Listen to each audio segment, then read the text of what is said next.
Alright folks, we are doing a spring eBay watch list roundup. I'm just going to jump right in and start from my most recent eBay searchings, eBay musings to the least recent, all from this spring.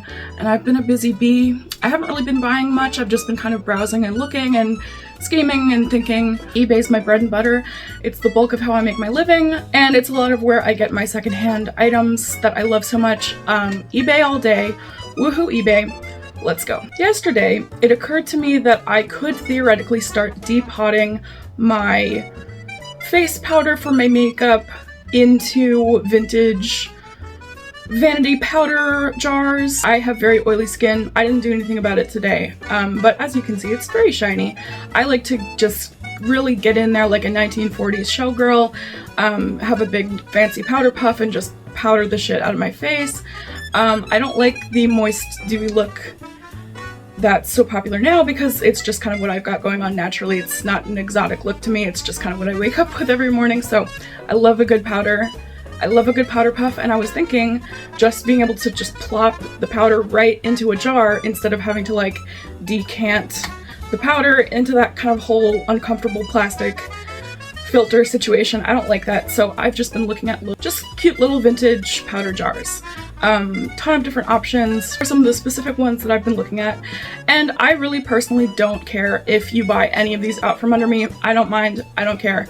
It's not that big a deal. Here's the secret, is that everything that has ever been on eBay will be again. Everything to me is very special, so nothing is. Do you know what I mean? So feel free to just snap everything up. You'll save me from myself. Go for it. Another thing I've been looking for is messenger bags, and I've been looking at the cheaper the better. I really don't mind if it's black or olive or khaki or something ugly or boring, because I'm a big customizer. I like to customize, I like to upcycle. So anything boring and dull that I get, I would be able to turn into something interesting with buttons, badges, pins, fabric paint, bedazzling sort of situations. So I am looking at just dirt cheap, crappy messenger bags, you know. Honestly, I'm even considering like promotional messenger bags for pharmaceutical companies from the 90s. You know, it's like that kind of dreck level, because I will make it awesome. The reason I've been thinking about messenger bags is just because I have a lot of cutesy purses, and none of them are all that practical to take with me on a journey of any kind. So I've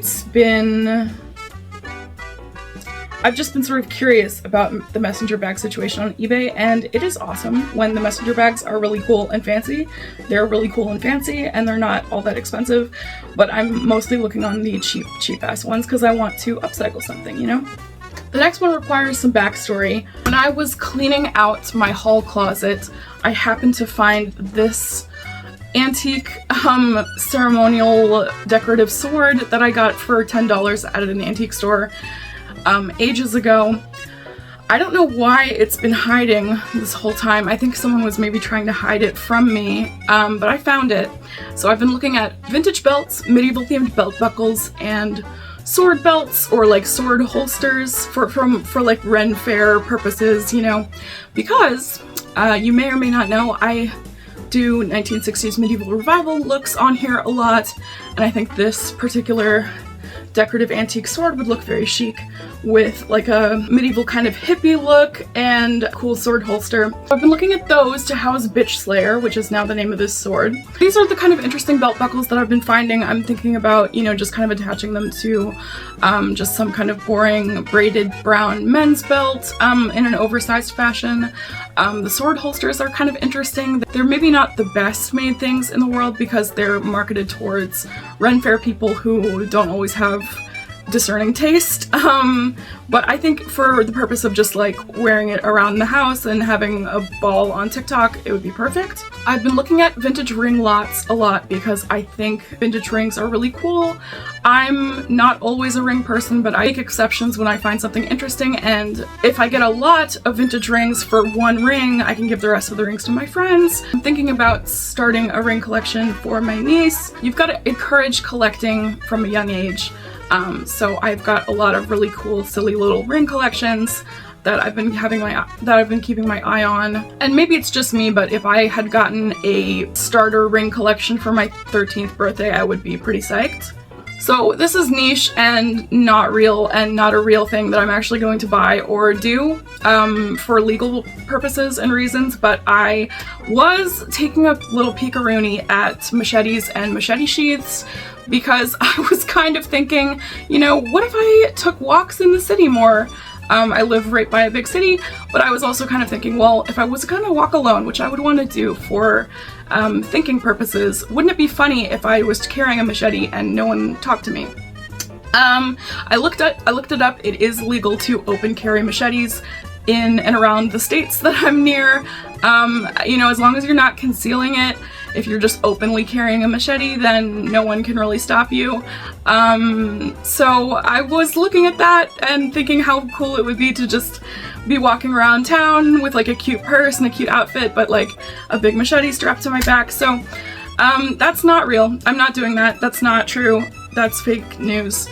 But wouldn't that be fun and funny? And it is in my eBay watch list, so. I also have been looking at nightgowns and t-shirt dresses. I work from home. I run my eBay shop, you know, full-time, part-time, whatever qualifies as work. I do it, and you know, so I'm just kind of in my house, packing orders, shipping orders, photographing stuff, you know, the whole thing that comes with being an eBay reseller. So I like to be comfortable, and I also go through laundry pretty fast. So I just would love to have a couple of t-shirts and nightgowns in the chamber, ready to go. I found this funny Garfield one, I found this funny SpongeBob one, just some really funny grandma-y nightgowns. I just get a kick out of that for some reason. I love frumpy nightgowns because they're comfortable. I like the actual like look and aesthetic of them too. I just think there's like something fun there. I also think it's really fun to look like a girl from a Hammer horror movie. I also think it's really funny to look like Noel Fielding in this photograph. I also think it's really funny to look like Joseph Gilgun in this picture from Preacher. If you know, you know. I love that shit. Love a good guy in a frumpy nightgown. That's hilarious to me. I really like this nightgown with fruit on it. That just cracks me up. It just is so mom from the 80s to me. I just love that. I really like this hilarious, just gigantic, huge t-shirt that says I pray to God and mind my business. That's just fun and cool and funny to me, so I really like that. Nightgown in particular, weird camo number that says take it easy. There's just some really good fun nightgown, t-shirt, grandma, weird vibes on the nightgown side of eBay. I have also been looking at vintage compacts to travel, you know, like a travel mirror kind of thing. This is my travel mirror right now. It's a freebie from Clinique from 10 years ago. Not chic, not cute. So I've just been kind of looking at these cute little compacts and thinking, you know, if there's a cheap one. You know, I've been purse maxing, you know, like just absolutely decking out my to-go bag with all the fixins, all the good stuff, all the good vibes. I've been taking my electrolytes everywhere with me, taking my eye drops, taking chapstick, and you know, how cool would it be to have one of these cute little compacts, checking my makeup on the train. Love that. So very niche, very different vibe than the rest of my watch list, but I had a 20-minute deep dive into books about the CIA and specifically MK Ultra and also 1960s CIA ops because I loved this book so much, Chaos by Tom O'Neill. This book, Chaos, is about the Tate LaBianca murders, yes, but it is also about how deep the CIA's roots were at this time and probably still are. So there's a lot of layers of conspiracy to this particular book. I was obsessed with it. I ate it up like breakfast. Just ever since been sort of curious about the 1960s and these sort of strange covert operations that were going on at the time. MK Ultra is the most famous one about mind control. So there's these books about sleep deprivation. This book, of course, The Shock Doctrine by Naomi Klein also kind of has a whole chapter about just crazy CIA shit. This book, The Body Electric, is about electromagnetism and its effects on the body, which the CIA apparently did experiments with book is by John Ronson. It's The Men Who Stare at Goats. It was made into a movie, but I'm not sure if it's fictional. As far as I know, John Ronson is a nonfiction writer, and his other works have been really interesting. He did one called Them about, you know, conspiracies and vague conspiratorial forces like cults and secret organizations and stuff. And he also did a book about the psychopath test, which is, you know, just like how true is diagnostics for psychopathy, blah, blah, blah. So I don't know if this is a nonfiction book or not. I just kind of was interested in it preliminarily. Then I was looking at Acid Dreams, The Complete Social History of LSD, the CIA, and the 60s and beyond. That just sounds like a good time to me. Good stuff, very related to Chaos by Tom O'Neill. I will just say, as someone who struggles with sticking with reading books, nonfiction, especially when it's tawdry or gross or freaky or strange, is really good for holding my attention, and it's also really good for me being able to tell whether I will be interested in or like a book or not, which is harder for nonfiction. You know, a nonfiction book about the CIA might sound interesting on paper, but then, you know, it makes narrative decisions that I don't agree with, and I, you know, get annoyed by the book very easily. So nonfiction has less of that problem. So I've been gravitating toward nonfiction books a lot recently. Okay, also very different vibe than the last thing, but I've been looking at both colors of Ratso, the Beanie Baby rat. He comes in pink, he comes in purple. I think he's one of the cutest things I've ever seen. I personally, you know, I like Beanie Babies. I don't give a shit if it has the tags or not. I don't care. If it has the tags, great, but if that makes it more expensive, then count me out. I will take the one that the 8-year-old ripped the tag off of immediately, and then grew out of it and is putting it on eBay now. I love that. I love Beanie Babies, and if they don't have their tie tag, that's none of my business. I have also been looking at Kentucky Derby hats. I sort of have like a blanket interest in the Kentucky Derby. When it happens every year, I'm always curious about it. I'm curious about the horses, I'm curious about the jockeys. I want to know what the horses' names are. Kind of had a fleeting special interest in funny racehorse names. But of course, I think the real star of the show is the hats. Just how insane and awesome women are allowed to wear insane and awesome hats to the Kentucky Derby, and it's actually encouraged. Any event that encourages hat wearing in some extreme fashion, you know, I love that. That may be controversial. I've heard that the Kentucky Derby is inhumane, but fashion makes me evil. What can I say? I just want to wear a hat and watch the horsey run. So yeah, I was really interested in Kentucky Derby hats for a couple of days and thinking, how cool would it be to go to the Kentucky Derby? But if I learned more about it and how it sucks for the horses, I probably wouldn't go. But how could you take a contest of whose horse runs the fastest and turn it into something evil? This is just a sick society if that's the only event you can wear a huge hat to and be praised and applauded for it. Disgusting. We need to bring hat events back and not involve animal cruelty. Hot take of the day. I've also been looking at Sarah Coventry jewelry, the cheaper the better. There are a ton of just random little bid thingies.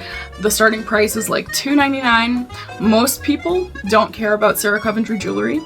And I'm usually the only one that bids, and I get a necklace for $2.99. It's awesome. Highly recommend. This is the necklace I recently won for $2.99. It's got a Gemini medallion thingy on it. It's very cool and cute, and I love it. I also have been looking at pink shirts. Shitty pink shirts, the cheaper the better. Saying t-shirt or shirt, setting it to my size, setting it to the color pink, and then organizing it from cheapest to least cheap. And just going from like $2 situations all the way to $9 situations, because my intention with these shirts isn't just to buy a stupid shirt for no reason. I'm going to customize it like I will with the messenger bags. If you're new here, one thing I like to do on this channel is combine existing aesthetics with weirdcore. So I've done it with Bimbocore to create Bimbazar, and I've combined weirdcore with Coquette to create Coquetamine. So it is in my best interest to look for cheap pink shirts on eBay at the thrift store and customize them to say or depict whatever I please. I did that with this particular look with a skirt. I decided to stencil on the word parody, and I don't regret it. I love this skirt. It's one of my favorite skirts now, and before it was just a piece of Shein cider crap that I got for $5 on Depop, so A+, love that. So this is a mug on eBay that I fumbled. I saw it, I follow a Twitter account called eBay Mugs, and I saw it on this Twitter account, and I instantly fell in love with this particular mug because it's hilarious. It says, neurotics build castles in the sky, psychotics live in them, and psychiatrists collect the rent. I'm a neurotic and a psychotic, but I'm not a psychiatrist, but I would like to be. So I feel like this mug was made for me, but someone else bought it, so whatever. I've been looking at ribbon lots, so these are just bunches of ribbon that nobody wants, put into a lot of 3, 4, 5, 6, 7 pieces of spools of ribbon. And I just think that it's interesting. I just like getting like assortments of ribbon. I've been looking at a lot of wall art for the explicit purpose of strapping them to my legs, like I did with these two cherub pictures that I also got on eBay for $12. I don't know what possessed me to do this particular project, but I think it is hilarious to put things that are supposed to be on walls on your legs. Leg necklaces, I guess you could call them. Just strapping them on with ribbon and walking around. It's very fun and funny, and I highly recommend. I really like these Pilgrim pioneer people churning butter and having a rifle. I feel like that's very Ethel Cain core, that you could totally strap those to your legs if you wanted, if you're a big Ethel Cain fan. Then of course these funny like Care Bear wall decor ovals, those would be perfect leg necklaces. Not for your legs, but I do think this Passion for Fashion sign would make a really cool thing to put on the back of a jacket. I got this tapestry to put on the back of a jacket, so I've just been really into making wall art into clothing. I've also been looking at vintage Egyptian revival jewelry. This was kind of an interesting trend in the 80s and 90s. I've been curious about vintage novelty keychains because I kind of want to turn them into earrings. And the last thing on my list is I've been looking at funny old vintage landline telephones, especially in funny shapes, funny colors, funny styles. There have just been like a really fun array of strange, usually pretty cheap, funny landlines. I think my house's phone number for our landline has been overrun with telemarketers, and that's why we ripped our phone out of the wall and just use cell phones now. But you know, just for like a fun, like dumb photo op, I love like a good vintage telephone, you know? That was a lot of stuff I just threw at you. Lot to process. If you have been looking at something in particular on eBay, I would love to hear about it. I'm always curious to hear from you, curious about what other people put on their watch lists. And until next time, bye!